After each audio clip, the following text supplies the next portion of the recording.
Afrique Média, la télévision panafricaine, toujours depuis Saint-Pétersbourg, la ville de la Russie qui reçoit cette année 2023 la deuxième rencontre entre la Russie et le continent africain. L'ambassadeur François Bikoro, nous vivons pratiquement les derniers moments de ce deuxième sommet après le sommet de Sochi. Tout à l'heure, nous avons suivi tous ensemble avec les téléspectateurs cette sortie impressionnante du président Poutine avec le président en exercice de l'Union africaine. Je crois que les choses commencent à s'améliorer.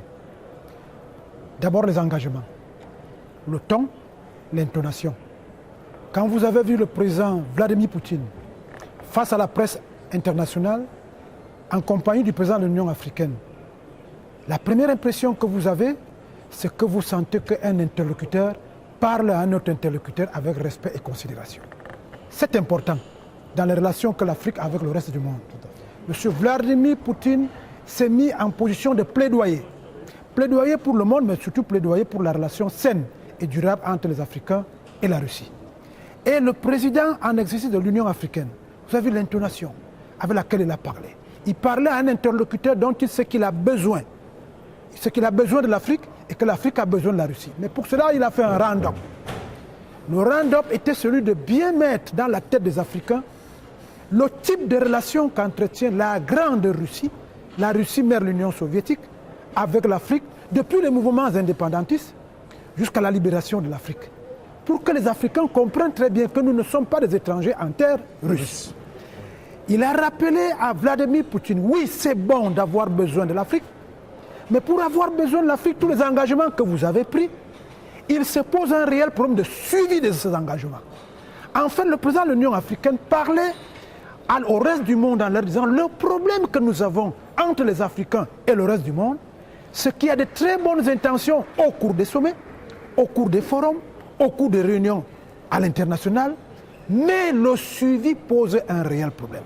Vous voyez que je ne fais pas ici allusion au sommet États-Unis-Afrique avec la GOA, au sommet Union européenne avec l'Afrique, avec les questions de liberté et des droits dits humains. Je ne fais pas allusion ici à tous les autres sommets qui ont eu lieu, le sommet sur la COP 21, où on nous demande d'arrêter de couper les arbres, de faire en sorte que l'énergie soit une affaire partagée par tout le monde, mais personne, tous les engagements qui ont été pris en termes de milliards de dollars américains, aucun de ces engagements n'a été tenu.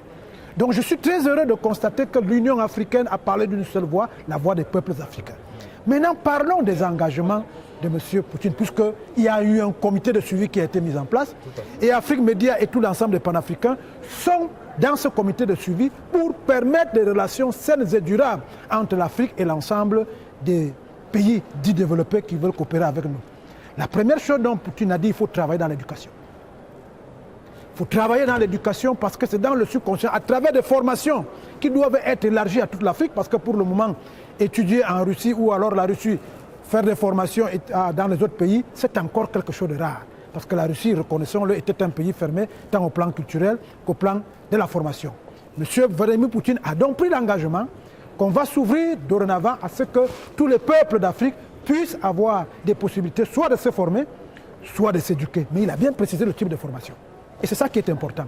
Formation en énergie, en nouvelles technologies de l'information et de la communication, en industrialisation, en pétrole, en gaz et en mine. Donc des choses qui peuvent permettre que la croissance se remette très rapidement en place en ce qui concerne l'Afrique. Avec une grande possibilité de la création, François Bikoro, des filières russes dans les universités africaines. Dans les universités, mais ça, ce n'est pas le plus important. Le plus important, c'est qu'à l'issue de cette formation, comme la Russie sait qu'elle a été fermée pour le reste du monde, ce dont nous devons tirer pour avantage, c'est que toute cette grande nation industrielle n'aura pour seul objectif, et d'ailleurs n'a pas le choix, si nous travaillons très bien dans ce sens, c'est qu'on va mettre l'industrialisation russe dans tous les pays africains. Ça veut dire que ce qui pose toujours le problème entre la relation entre l'Afrique et le reste du monde, qui viennent rapter les matières premières, vont les transformer chez eux et reviennent les vendre 10 fois plus cher, en ce qui concerne la Russie, elle a pris l'engagement, que tout le potentiel qui a été fermé dans les autres pays sera mis à la disposition des pays africains. Il reste maintenant que les pays africains dépassent les clivages culturels, les clivages politiques, les clivages culturels, comme je le disais tout à l'heure, les clivages politiques, mais surtout les clivages économiques. Parce que la Russie, comme l'a dit le président de l'Union africaine, ne vient pas faire à la place de tout le monde, elle ne sera pas seule. La Russie vient pour susciter la compétition. Et c'est la compétition qui produit le meilleur dans tous les domaines de la vie. En ce qui concerne l'économie, la Russie nous dit, nous allons venir, nous ne venons pas remplacer quelqu'un, parce que le débat dont on fait pour vilipender les panafricanistes, c'est qu'on dit, on va partir de la colonisation occidentale vers la colonisation russe. On va même parler d'impérialisme.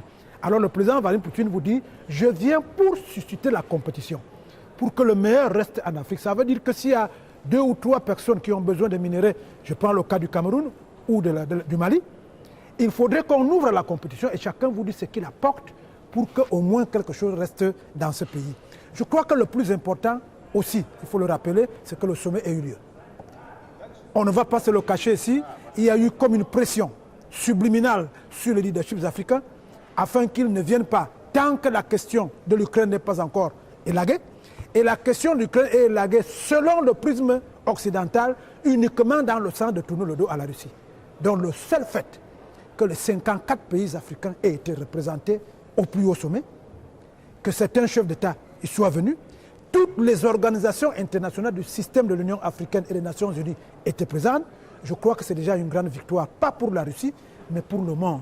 Le président de l'Union africaine est allé même plus loin. Il a dit on vient de régler le problème de l'Ukraine avec le président russe à travers les nouvelles intentions qu'il a prises pour que la question de l'Ukraine soit réglée. Mais il a dit nous devons redoubler d'efforts pour amener l'autre camp. Je ne sais pas à qui il faisait allusion. C'est pour ça que je veux dire que les choses ont changé. Comme pour dire, le problème vient d'ailleurs pour l'instant. Pour dire que le problème est ailleurs, pas qu'il vient d'ailleurs. Parce que s'il vient d'ailleurs, ça veut dire qu'il est arrivé chez nous. Très bien. Le problème aujourd'hui avec les Africains et l'Afrique, c'est que nous refusons d'épouser l'ensemble des problématiques des autres pays. Quand il y a quelque chose de bien, on ne fait pas allusion à nous. Mais dès qu'il y a une crise quelque part, on voudrait que les Africains s'y engouffrent. Mais pas seulement en s'y engouffrant, on leur montre la voie. Le président de l'Union africaine dit l'Afrique a décidé de jouer son rôle, le rôle qu'il n'aurait pas dû quitter au cours des 2 premières crises. Vous savez que pendant la crise de 16-19 et de 39-45, on est venu en Afrique non seulement rapter les gros bras pour aller à travers le territoire sénégalais aider l'Europe à revenir à la stabilité et à la sécurité, mais en plus, à l'issue de ces 2 guerres, les Occidentaux se sont assis pour que nous reconstruisions l'Occident qu'eux-mêmes ils avaient eu à détruire. Le président de l'Union africaine, c'est d'ailleurs ce que nous proclamons depuis, nous les panafricanistes, a donc dit que maintenant, ce ne sera plus le cas. Les guerres sont des guerres entre États, mais les États doivent se constituer dans le cadre du concert des nations. Et il a demandé à Vladimir Poutine de bien traduire, sans arrière-pensée aucune, la volonté des nations africaines, 60 ans après les indépendances, du moins après la création des Nations Unies, pour qu'on n'ait plus de Nations Unies où 4 pays européens, dits occidentaux, ont la gouvernance de tout le monde. Il est temps que l'Afrique trouve sa place et son rôle dans le Conseil des Nations, au cours de toutes les organisations internationales qui concourent à la gouvernance mondiale. Donc c'est pour dire même à Poutine lui-même qu'il y a la Chine, il y a la Russie, mais il faut qu'il y ait l'Afrique. Les conditions pour lesquelles on voudrait travailler avec tout le monde sont des conditions de multiculturalisme. Parce que le président de l'Union africaine a été clair. Nous avons déjà atteint le maximum en ce qui concerne l'indépendance politique et le multiculturalisme politique, mais il est temps que l'Afrique et le reste du monde se partagent le multiculturalisme économique, le multiculturalisme culturel, le multiculturalisme même financier. Il est donc temps, et je crois que ça le plus difficile maintenant, reste aux Africains. Est-ce que l'Afrique est prête à saisir au bon cette planche qui vient d'être mise et surtout le rôle que veulent lui faire jouer la Russie et les autres nations afin qu'elle pacifie le reste du monde, qu'elle amène les uns et les autres à des bons sentiments. Il y a des bonnes nouvelles, mais malheureusement, il n'y a pas eu un échange entre le président Vladimir Poutine et la presse africaine, peut-être parce qu'on a beaucoup travaillé dans le cadre des échanges qu'on avait eus. La vraie question était celle de savoir si Vladimir Poutine est prêt avec la Russie à faire en sorte que ce dont a demandé à court terme les États africains en ce qui concerne leur dépendance sur le gaz et les engrais et le blé, est-ce que les bateaux, comme Vladimir Poutine a dit qu'il va commercer les quelques premières années sans condition, pour aider l'Afrique à stabiliser sa dépendance et à renforcer son indépendance, est-ce que les bateaux qui vont traverser la mer occidentale ne seront plus raffés comme les premiers bateaux qui avaient été libérés pour l'Afrique? C'est toute la question. Il faut sortir très rapidement de ce débriefing. On a suivi le président de l'Union africaine dit François Bikoro, quand la Russie gagne, c'est l'Afrique. Est-ce qu'on peut dire que... comment est-ce que vous avez compris cela? J'ai compris cela comme quelqu'un qui rappelle une valeur historique. Si j'étais dans la chrétienté, j'allais dire une valeur biblique.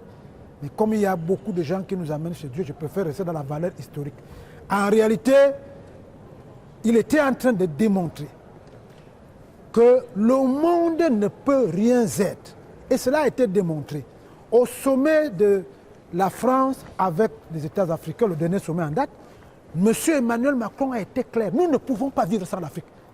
C'est déjà le discours qui a avancé. Parce qu'au départ, on disait l'Afrique vit grâce à nous. Mais Macron a dit l'Afrique est un enjeu pour l'Union européenne, pour l'OTAN. Les États-Unis ont dit l'Afrique est un enjeu pour les États-Unis, donc pour l'OTAN. Maintenant que la Russie rentre en jeu, la Russie vient encore renforcer que l'Afrique est un enjeu pour l'ensemble du monde entier. C'est pour cela que le président de l'Union africaine rappelle, ce n'est pas une menace, ce n'est pas une pression, c'est juste pour que les choses marchent. Il rappelle à Vladimir Poutine les engagements que vous avez pris. Sachez que si vous tenez à vos engagements, c'est la Russie qui gagne. Et si la Russie gagne, c'est l'Afrique qui gagne. Mais si vous faites comme les autres, nous on a déjà pris un engagement terrible. Ce n'est pas de tourner le dos à ceux qui commerçaient déjà avec nous, mais c'est de leur dire que vous aussi, la Russie, vous devez commencer à exister. Imaginez un seul instant que vous ne teniez pas vos engagements, l'échec de la Russie risque d'être l'échec de l'Afrique, parce que l'Afrique ne veut pas seulement rester avec la Russie.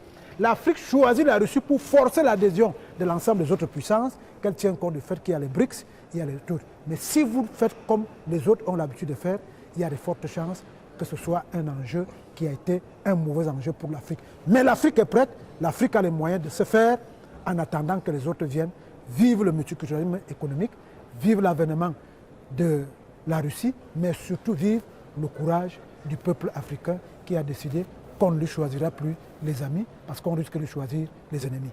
Merci à vous François Bikoro, mesdames, messieurs, merci d'avoir regardé ce débriefing sur ce qu'on peut déjà appeler, prendre comme les premières conclusions de ce deuxième sommet Europe.